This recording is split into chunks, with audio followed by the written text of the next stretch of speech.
Hi, நான் உங்கள் உமா பேசுகிறேன். கோதுமை மாவில் எப்படி சில்லி பரோட்டா செய்கிறதுன்னு சொல்ல போகிறேன். கோதுமை மாவை உருட்டி அதை நல்லா நீட்டாக மடித்து அதை கட் பண்ணி வச்சு எண்ணெயில் பொரித்து எடுத்து வச்சுக்கணும்.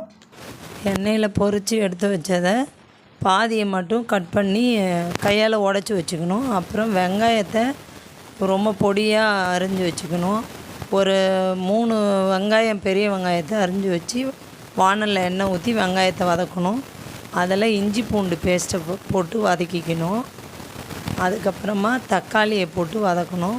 கருவேப்பிலை கொஞ்சம் தேவையான அளவு போட்டு எல்லாத்தையும் ரொம்ப வதக்காமல் ஆஃப் பாயில் அளவு வதக்கிக்கணும்.